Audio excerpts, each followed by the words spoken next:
Chapter 21.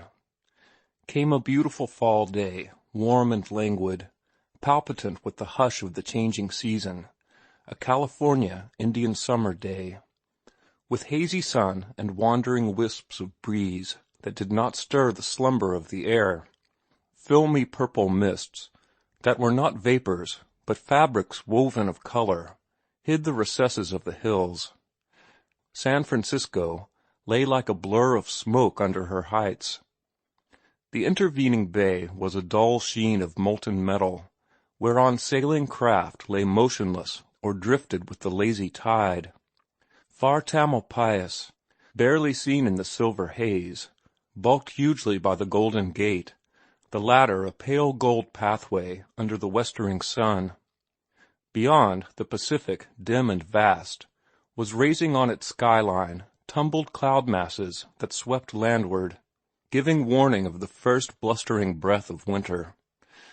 The erasure of summer was at hand, yet summer lingered, fading and fainting among her hills, deepening the purple of her valleys, spinning a shroud of haze from waning powers and sated raptures, dying with the calm content of having lived and lived well. And among the hills, on their favorite knoll, Martin and Ruth sat side by side, their heads bent over the same pages, he reading aloud from the love sonnets of the woman who had loved Browning, as it is given to few men to be loved. But the reading languished. The spell of passing beauty all about them was too strong. The golden year was dying as it had lived, a beautiful and unrepentant voluptuary. The reminiscent rapture and content freighted heavily the air. It entered into them, dreamy and languorous, weakening the fibers of resolution, suffusing the face of morality or of judgment with haze and purple mist. Martin felt tender and melting, and from time to time warm glows passed over him. His head was very near to hers, and when wandering phantoms of breeze stirred her hair so that it touched his face, the printed pages swam before his eyes. "I don't believe you know a word of what you are reading," she said once, when he had lost his place. He looked at her with burning eyes, and was on the verge of becoming awkward when a retort came to his lips. "I don't believe you know either. What was that last sonnet about?" "I don't know," she laughed frankly. "I've already forgotten. Don't let us read any more. The day is too beautiful." "It will be our last in the hills for some time," he announced gravely. "There's a storm gathering out there on the sea rim." The book slipped from his hands to the ground, and they sat idly and silently, gazing out over the dreamy bay with eyes that dreamed and did not see. Ruth glanced sidewise at his neck. She did not lean toward him. She was drawn by some force outside of herself, and stronger than gravitation, strong as destiny. It was only an inch to lean, and it was accomplished without volition on her part. Her shoulder touched his as lightly as a butterfly touches a flower, and just as lightly was the counter-pressure. She felt his shoulder press hers, and a tremor run through him. Then was the time for her to draw back, but she had become an automaton.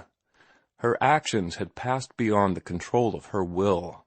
She never thought of control or will in the delicious madness that was upon her. His arm began to steal behind her and around her. She waited its slow progress in a torment of delight. She waited, she knew not for what, panting, with dry, burning lips, a leaping pulse, and a fever of expectancy in all her blood. The girdling arm lifted higher and drew her toward him, drew her slowly and caressingly. She could wait no longer.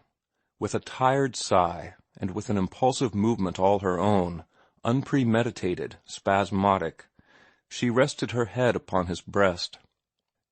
His head bent over swiftly, and, as his lips approached, hers flew to meet them. This must be love, she thought, in the one rational moment that was vouchsafed her. If it was not love, it was too shameful. It could be nothing else than love. She loved the man whose arms were around her and whose lips were pressed to hers. She pressed more, tightly to him, with a snuggling movement of her body. And a moment later, tearing herself half out of his embrace, suddenly and exultantly she reached up and placed both hands upon Martin Eden's sunburnt neck. So exquisite was the pang of love and desire fulfilled that she uttered a low moan, relaxed her hands, and lay half swooning in his arms. Not a word had been spoken, and not a word was spoken for a long time. Twice he bent and kissed her, and each time her lips met his shyly, and her body made its happy, nestling movement.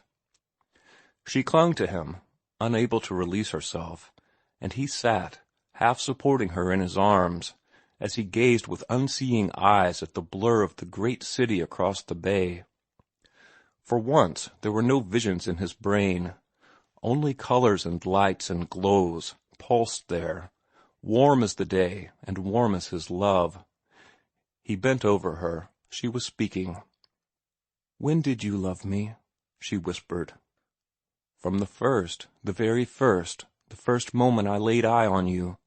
I was mad for love of you then, and in all the time that has passed since then. I have only grown the madder. I am maddest now, dear.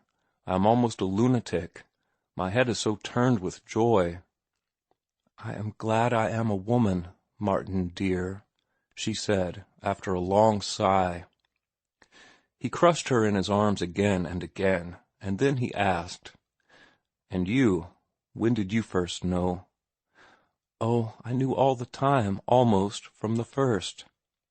"And I have been as blind as a bat," he cried, a ring of vexation in his voice. "I never dreamed it until just now, when I kissed you."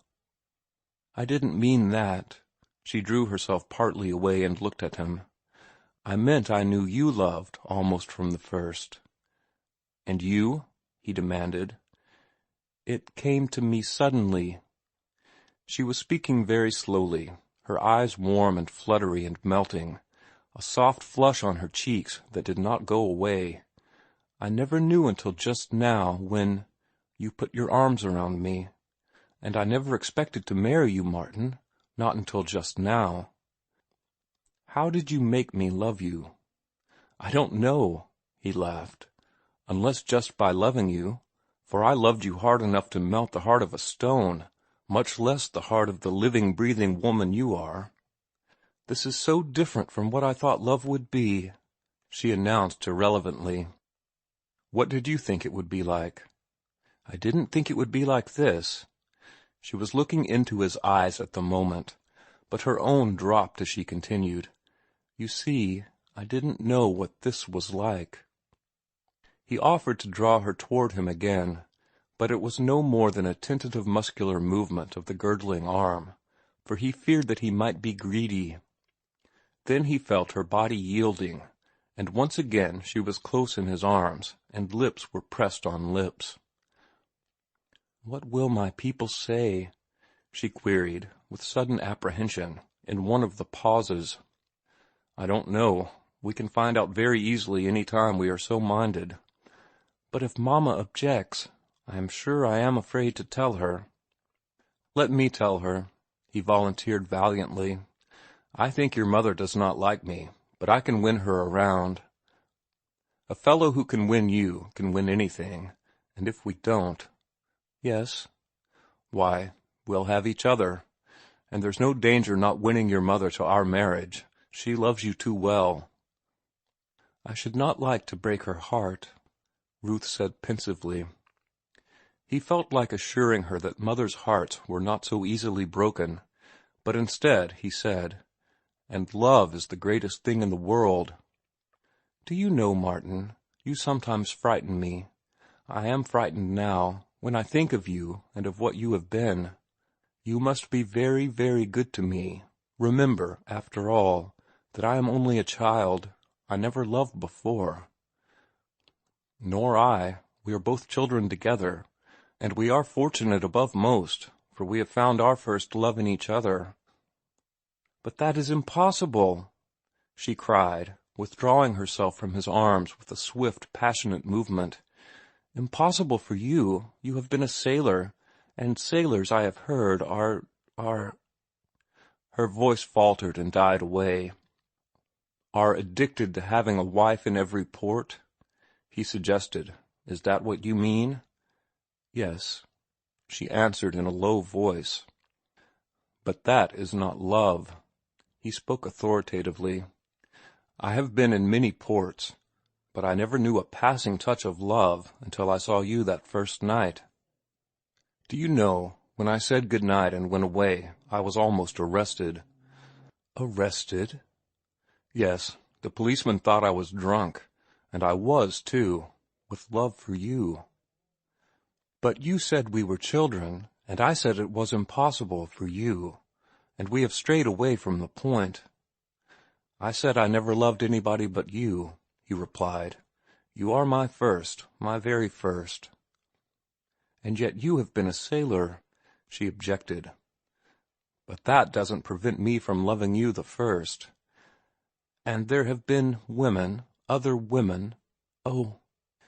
And to Martin Eden's supreme surprise, she burst into a storm of tears that took more kisses than one and many caresses to drive away. And all the while there was running through his head Kipling's line, "And the Colonel's lady and Judy O'Grady are sisters under the skins." It was true, he decided, though the novels he had read had led him to believe otherwise. His idea, for which the novels were responsible, had been that only formal proposals obtained in the upper classes. It was all right enough, down whence he had come, for youths and maidens to win each other by contact. But for the exalted personages up above, on the heights, to make love in similar fashion had seemed unthinkable. Yet the novels were wrong. Here was a proof of it.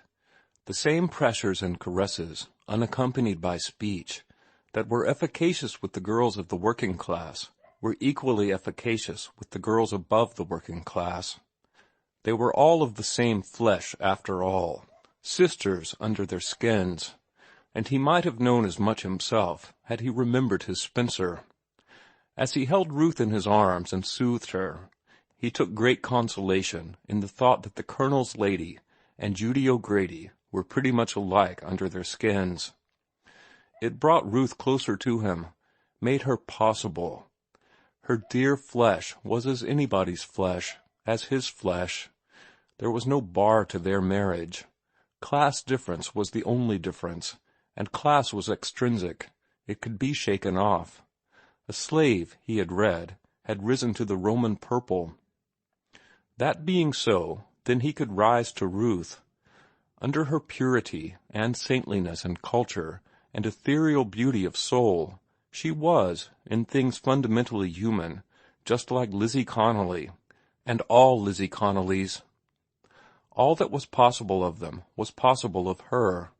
She could love and hate, maybe have hysterics, and she could certainly be jealous, as she was jealous now, uttering her last sobs in his arms. "Besides, I am older than you," she remarked suddenly, opening her eyes and looking at him. 3 years older." "Hush, you are only a child, and I am 40 years older than you, in experience," was his answer. In truth, they were children together, so far as love was concerned, and they were as naive and immature in the expression of their love as a pair of children, and this despite the fact that she was crammed with a university education, and that his head was full of scientific philosophy and the hard facts of life. They sat on through the passing glory of the day, talking as lovers are prone to talk, marveling at the wonder of love, and at destiny that had flung them so strangely together, and dogmatically believing that they loved to a degree never attained by lovers before. And they returned insistently, again and again, to a rehearsal of their first impressions of each other, and to hopeless attempts to analyze just precisely what they felt for each other, and how much there was of it. The cloud masses on the western horizon received the descending sun, and the circle of sky turned to rose, where the zenith glowed with the same warm color. The rosy light was all about them, flooding over them as she sang "Good-bye, Sweet Day." She sang softly, leaning in the cradle of his arm, her hands in his, their hearts in each other's hands. End of chapter 21.